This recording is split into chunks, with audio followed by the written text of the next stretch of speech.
so we can have a couple of questions. One of them was pending, a very interesting one.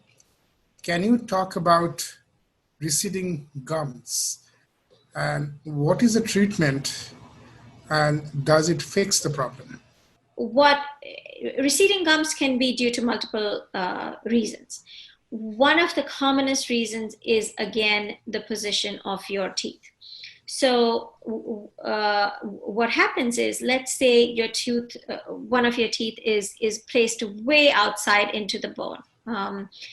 When that happens, the bone that's on the outside is very thin because it's just not enough to hold that tooth in place. When that happens, your gum doesn't have enough bone or anything to hold on to, and it starts to shrink back. So a lot of this has to do with, again, the position of your teeth and the trauma that tooth experiences, because of which the gum experiences trauma and starts to shrink back or recede, as it's called. That's number one. So again, the treatment fix is easy. You change the position of that particular tooth. This is if we notice, let's say a person comes in and I see gum recession in, say, 10 teeth as opposed to all 28. Then I know that something in particular is going on in those 10 teeth as opposed to the entire mouth. And if I look further, I know that a lot of it has to do with the way these teeth are taking the trauma. So it's a quick fix. They can either go on braces or Invisalign. Usually Invisalign is the preferred treatment because the braces would put too much pressure again and would probably cause further gum recession. Now, let's say if someone has generalized gum recession where they just have straight teeth, everything seems fine, but their gums have just receded all over and they have these sensitive teeth. One of the lines of thought was that if someone's putting too much pressure on the toothbrush that they are using, or they're brushing their teeth incorrectly. So let's think of your teeth as a glass surface. All right. Let's say you want to clean your glass surface. If you take a very heavy scrubbing brush with steel bristles and go and scrub your glass, what is going to happen to that glass? You are going to get cuts, you're going to get marks, you're going to get dents, you're going to get all sorts of things in your glass. A tooth is not much different. It's made of, it's like porcelain. Its enamel is hard, but if you brush it at a wrong angle, which is horizontal as opposed to vertical or circular, then think about it like your glass surface. You're just putting so much pressure on your on the tooth surface, and you're cutting it, and and that's causing the gum to sort of say, wait a minute, I can't take this load, and the gum just starts to shrink back from all that trauma that it's experiencing. So can we grow that gum back? If there's very severe recession, yes, there are treatments that gum specialists can do. If it's mild recession, the treatment would be stop your habit. The first thing would be to educate the person on how to brush their teeth correctly and not put so much pressure. And like I said, think of it like your glass surface. You brush it the right way. You brush it enough to remove the plaque. But if you do extra, you are going to do more damage. So that's number one. And if a lot of people have sensitivity from these receding gums, then we have things like Sensodyne toothpaste and such that you might have heard of. There are these desensitizing toothpastes. What they do is they just kind of temporarily block the nerve endings on those receded teeth and can help some. You don't need to use that for a very long time. If you're using desensitizing toothpaste, you use it for 2 to 3 months and then give your teeth a break again and go back to your regular toothpaste and then come back to it. So yeah, those are some of the reasons for receding gums. Great. The next one, interestingly, is on the bone that you've been talking about. So it says that, do the bone under the teeth get damaged over time? And what causes it? And what are the solutions to this? So again, I'll allude to it a little bit in the remaining presentation. But bone is affected by a lot of different things. But the simplest thing is not cleaning your teeth. So let's start with that. When you don't go for your regular cleanings to your dentist, what happens is this plaque, or that I showed you, the soft white thing that you saw in one of the pictures, that has bacteria. The bacteria then migrate from the gums into the bone, and basically, simply put, they eat away at the bone. So that is the number one reason for bone loss, which is gum disease. Two could be any systemic issues that you might have. Diabetes is a big one. And diabetes can lead to some of these again, because again, you have the same bacteria in your mouth that eat away at the bone. Three is the position of your teeth that I already showed you. If the tooth is way out or way in, the bone around it is thinner than it should be. So instead of having equal amount of bone all over to hold this tooth in position, let's say this tooth is way out. Now this bone here is extremely thin. So you're going to start seeing bone loss in that particular area. So again, tooth position is a big one, which can lead to bone loss. Some of this is reversible, some is not. So if the cause was, just a position or cleaning or something, then yes, we do see some of the bone growing back. If it's very severe diabetes and really poor oral hygiene, then as dentists, what we want to do is just stop the bone loss. Not We may not be able to grow back the bone, but at least stop further loss. Right, right. So the next one is a short and quick, which says, are there home remedies to whiten my teeth? To whiten your teeth. So whitening is again a very personal thing. If so, to answer your question, not that I know of, what you can do at home is brighten your teeth. And what I mean by that is, if there's a lot of plaque and tartar and such collected, if you just clean those teeth, I think some people have tried using certain mouth rinses and such that help them identify where the plaque is. If you just brush that off or go for your cleaning, you will notice your teeth look about 3 to 4 shades brighter and whiter already, because plaque is creamish yellow in color. So plaque and tartar, if it's accumulated, is going to make the tooth look darker. As far as whitening products are concerned, most of them are extremely abrasive. So yes, it should ideally be done under a dentist's care, because it can get extremely abrasive to your teeth, and you don't want to do more harm than good. Right. So the next one is a pretty involved and a long question, which has been waiting for a while. It says, my tooth number 19 was extracted in September, I think last year, September. It was ready for implant by December, but I couldn't get the process due to various reasons, and then due to COVID now. I didn't want to expose myself because of the COVID, of course. How long can I wait with the empty gap in that area? And what should I watch out for? Since I am diabetic, I am not going out anywhere, and I'm concerned about going into an invasive process for implant and then crown, etc. What are the potential risks of not doing the process now? So again, great question, and I'm sure a lot of people are going through this, because diabetes is quite common among us South Asians.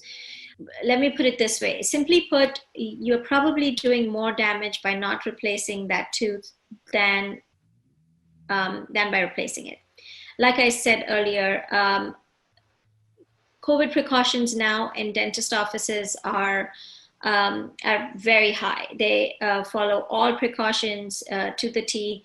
However, even if you don't have to just go in and start the process. What you should do is go talk to your oral surgeon and ask them what exactly, what kind of sterilization processes do they use now? How do they plan on protecting you? How do they plan on using these newer sterilization methods to prevent COVID from spreading? So what you should be watching out for, to your question, is that given the diabetes, there's a higher chance of the teeth migrating. So the gap that's there right now will close, will keep getting smaller and smaller. So you do want to watch out for that. And that is the number one reason why people go in and get the implants done as soon as possible. From, like I said, June 6th onwards, every dentist that's practicing is following very strict OSHA guidelines, protective equipment used to the teeth. There's very little chance of it spreading from one person to the other. However, if that is your concern, I'd encourage you to talk to your dentist and your oral surgeon about what precautionary measures they are using, so that they can explain, it better to you. The question is, will flap surgery of gum help the teeth to hold strong? Flap surgery of gum usually helps with, yes, and then again, it depends on why they're doing it, but it's usually prescribed to cover more bone, to get the tooth more support, to prevent more gum recession, to prevent basically tooth loss. So yes, it does get the tooth stronger than it is. Does it get it to its strongest? Again, that depends on the cause of why the recession happened in the first place. Like I said, if it was, teeth positioning, then the flap surgery is only going to help so much without correcting the cause. But if it was something else that caused it, like habits, then perhaps yes. The next one is, what are the most common teeth diseases, and what are the simple precautions common people can take to proactively avoid them? So the number one, like I said, is as a dentist that we face is gum disease. It's and especially among us, South Asian, Indian population. That we've noticed, because our diet is not that high in refined carbs. So cavities aren't so much of an issue as gum disease is. And a lot of it just comes from this hesitation of going to the dentist to get your cleaning done, when that's all probably that you need to do for the rest of your life. Just get a cleaning done and you're good. It's just like your car needs an oil change, to function well. Even someone like me who knows how to clean her teeth well, I get my cleaning done twice a year from the hygienist. So to keep optimum health, that needs to be done. If your dentist says you need a deeper cleaning, then so be it. But that's number one. Of course, number two is cavities. Again, cavities come as a result of either not brushing correctly, the food choices, not getting, either checked or treatment done in time. So then the cavities grow and then they become painful. Now you need root canals, etc. But if intervened in time, dentistry is very simple. All you need is cleaning and fillings. It's really not too bad. Unfortunately, people wait because they think, oh, I'm not in pain. I don't, why am I getting anything done? I don't think I have a cavity. It's not hurting me. Well, when the cavity starts to hurt you, it's too late. When a cavity starts to hurt you, it needs a root canal. So when a cavity is only in enamel has no nerve endings, it is not going to hurt you. That is the best time to get a cavity fixed. So if your dentist is telling you you have a cavity, please trust them. perhaps you can ask them to show it to you, and they might be willing to educate you, and then just get it resolved at that point. And it's a simple filling and it's done. Okay, sounds good. Uh, the next question is water flosser as effective as a thread flosser? Simply, the simple answer is no. It isn't as effective. However, it's a lot simpler to use. So people end up using it more than a thread flosser, in which case it's probably as effective. However, if you were to use a thread flosser as much as you use a water flosser, there's no comparison. What happens is the plaque is very sticky. So the bacteria are very smart. So it's a very sticky complex. It's actually it's very hard even for us as dentists to clean you. You've seen all the instruments we need to use to remove this plaque and tartar. So it actually sticks to the surface of the tooth. So your water can only remove so much. It's not going to be able to remove the really sticky parts of the plaque, which only the thread, when you go in and get it out, is what's going to help. So, but if you're going to give me the choice of flossing is so boring, I don't want to do it, I'm only going to do it once or twice a week, as compared to no, I'll use the water floss every day, then the choice is clearer. Great, thanks. The next one is mouthwash good or bad? Is using mouthwash every day make us ingest unhealthy chemicals, hurting the rest of the body, even though it may help the teeth? So mouthwash, the regular mouthwashes that are in the market today is not something I recommend using on a daily basis. You do not need to use mouthwash. Treatment, your oral hygiene routine should only be toothbrushing, flossing, cleaning your tongue, and that's that. Mouthwash should be used more as a freshener once in a while, if you're stepping out and such. The only change I would say is if you have a fluoride mouthwash and you haven't been asked by your dentist to avoid fluoride, then it can be somewhat effective in preventing cavities. But on a regular basis, some of these mouthwashes have a very high alcohol content. So they can actually be counterproductive because they are dehydrating your mouth, so causing more cavities. So think about it as not showering and putting on deodorant. It can only work so much. So I would rather that you not, because mouthwash also masks. I mean, if you use mouthwash, it's going to mask your bad breath, etc. So you won't go to the dentist sooner as you should. So it's almost like using a deodorant and not showering. So I don't recommend it. I personally don't use it. There's no mouthwash in my house. But if you want to use it, then use a zero alcohol fluoride one. Thank you. So the next one is we are now very much surpassing the time, but very quickly this one, and there's another generic one. So we'll take two more questions and try to see how fast we can cover them. But this one is very interesting. Could you please talk a bit more about spacers, especially for children? We have been recommended spacers, though I'm not sure, is it considered 100% aesthetic? Or is there a health perspective too? Thank you for that question.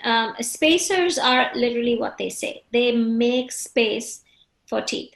So as a child, in certain children, when you see the teeth very close together, it's a sign of a not so good smile coming up in their adulthood. Because in children, what we want to see is spaces between their teeth. Because as their jaws grow and the teeth get bigger, that's when the spaces close up. So if you have children where the teeth are very tight together, then you know that they're going to have issues as adults or as young adults. So that's when the orthodontist would recommend a spacer, where they go in and make space for, so it's almost like preventive. Some of this can actually prevent future braces. Um, a lot cannot. You have to do both, where you're doing preventive orthodontics and then going in and doing some minor orthodontics. But if you want to avoid full-fledged braces, then these things like spacers and expanders and little things that the orthodontists or the pediatric dentists do actually helps you prevent a lot bigger treatment later on. So yes, highly recommended. Yeah. So just to end this program, I'm combining two questions together. One is a very generic one, and the other one is, of course, something interesting, which people obviously feel anxious about. So combining the two, it would read like this, is hereditary a factor for losing teeth at the age of, say, 50 years? So that's one part of the question. And second is, since we're ending the program with this, any advice, suggestions for senior citizens in this challenging time? So just combining the two, and we could wrap up with this. So yeah. Okay. Hereditary, so the way hereditary works in dentistry would just be, again, your teeth size, the positions of your teeth, perhaps any diabetes, high blood pressure, any of those other issues that you might have inherited.